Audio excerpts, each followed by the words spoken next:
បងប្រហែលនេះគាត់នៅក្បែរនេះដែរតែយើង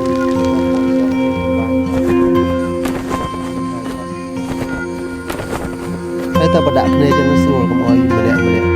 រកសិល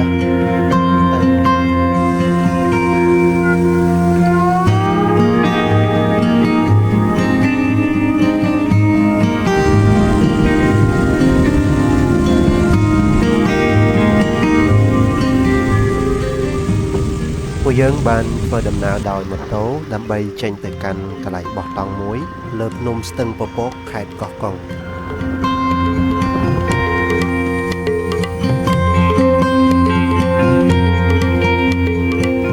នៅរសៀលថ្ងៃពហុនេះពួកយើងបានចាប់ផ្ដើមចេញដំណើរពីភ្នំពេញដើម្បីទៅកាន់កន្លែងបោះតង់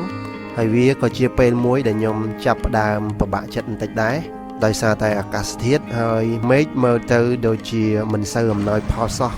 នៅដើមរដូវភ្លៀងនេះ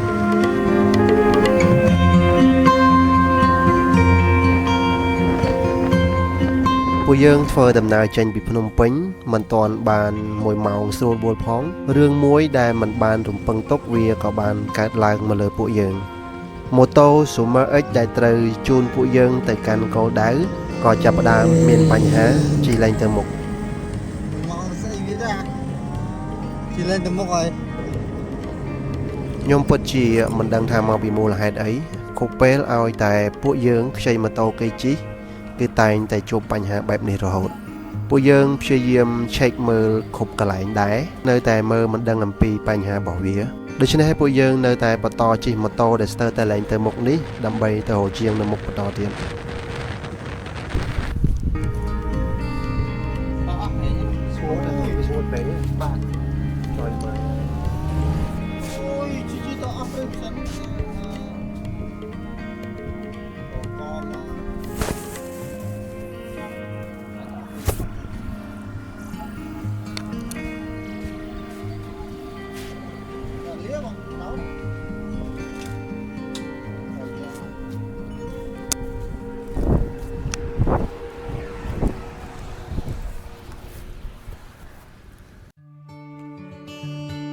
សរុបបញ្ហាលើកទី1ម៉ូតូគឺស្ទើរប្រេងម៉ាស៊ីន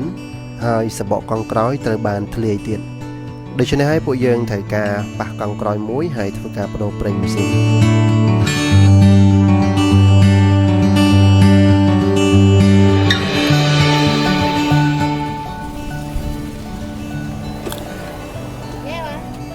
លោកអវ៉ៃនោះណា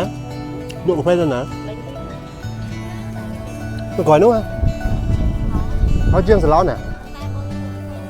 ยังนั่งแล้วเอามาวิ่งยังอันนั้นก็บ้านนะนึกเอาทันอันนี้เขาลักลังเหมือนเดิมปัญหาเลิกตีมวยแต่บานฉลองพอดหายมอเตอร์ขบยางหาใบโดยจีจับดามโดนลูนตลอดมาวิ่งมาดองมันได้ใช้คนตายตลาดเมาไกลเมา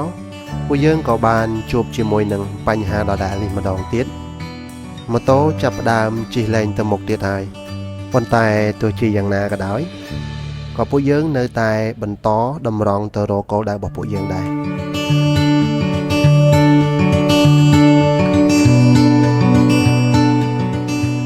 ជាចុងក្រោយម៉ូតូត្រូវបានខូចលែងទៅមុខទាំងស្រុងដែលពួកយើងនៅសល់ត្រឹមតែ50គីឡូម៉ែត្រទៀតប៉ុណ្ណោះពីស្ទឹងពពកដែលជាគោលដៅរបស់ពួកយើងដឹងថានៅក្បែរហ្នឹងគេមានជួលម៉ូតូអត់ណាចែទៅស្ទឹងពពកឥឡូវទៅដល់ទីនេះ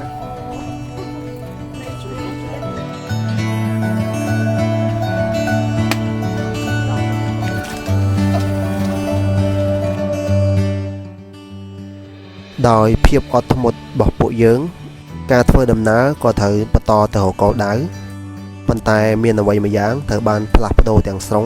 គឺថាពីដំបូងមនុស្សត្រូវបានជិះម៉ូតូប៉ុន្តែឥឡូវនេះពួកយើងត្រូវបានផ្លាស់ប្ដូរវេនគ្នាដើម្បីរុញម៉ូតូវិញម្ដង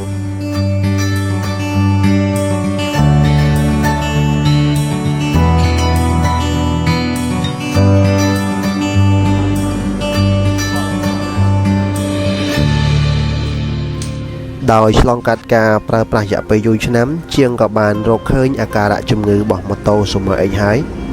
សរុបមកវិញ Super X ត្រូវបានខូច motor បូមសាំងទាំងស្រុងដែលវាបណ្ដាលមកពីច្រេះចាប់ខ្លាំងពេកធ្វើឲ្យការបូមសាំងរបស់ motor បញ្ជូនទៅកាន់ម៉ាស៊ីនអត់គ្រប់គ្រាន់ជាមូលហេតុដែលធ្វើឲ្យម៉ាស៊ីនរបស់ motor Super X លែងដំណើរការ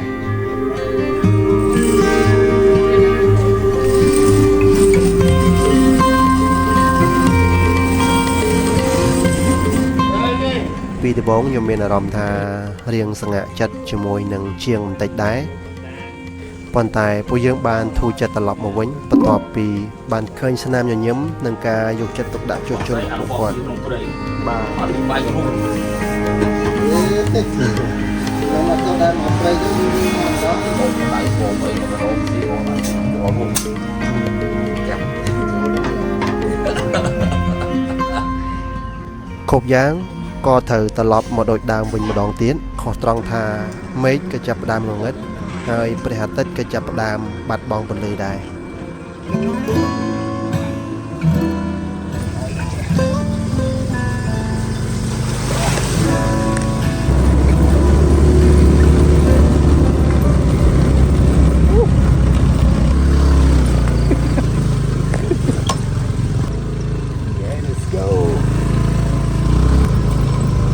មានរបស់តង់ទៅនោះ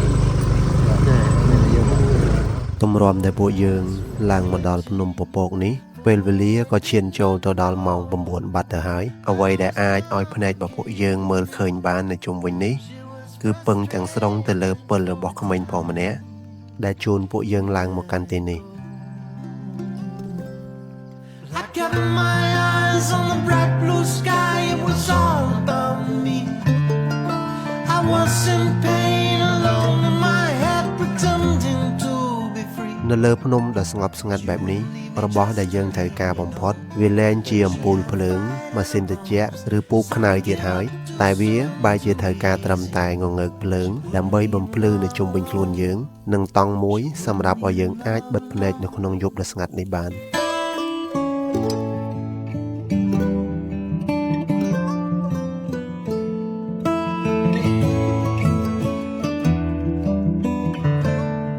ព្រឹកព្រលឹមស្រាងៗនៅលើភ្នំដងពែងរបស់មួយដែលត្រូវការនោះគឺការបង្កាត់ភ្លើងវាក៏ជាមូលដ្ឋានគ្រឹះដំបូងសម្រាប់ការការពារខ្លួនពីសត្វល្អិតនិងជាផ្នែកមួយដែលអាចជួយបន្ថែមសីតុណ្ហភាពឲ្យរាងកាយរបស់យើងឲ្យត្រឡប់ទៅមានស្ថិរភាពឡើងវិញ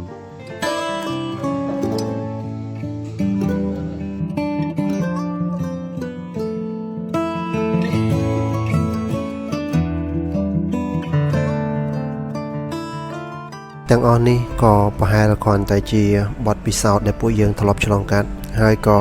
ប្រហែលគ្រាន់តែជាអតីតកាលរបស់ពួកយើងនៅថ្ងៃណាមួយនឹងធ្វើឲ្យពួកយើងនឹកឃើញទីកន្លែងទាំងនេះទីកន្លែងដែលពោរពេញទៅដោយស្នាមញញឹមក្តីសុខនិងថាមពលថ្ងៃណាមួយនៅពេលដែលពេលវេលាកន្លងផុតទៅការចងចាំទាំងនេះក៏ប្រហែលคล้ายទៅជាការចងចាំដ៏ល្អរបស់ពួកយើងនិងមនុស្សខ្លះទៀតដែលពួកគេ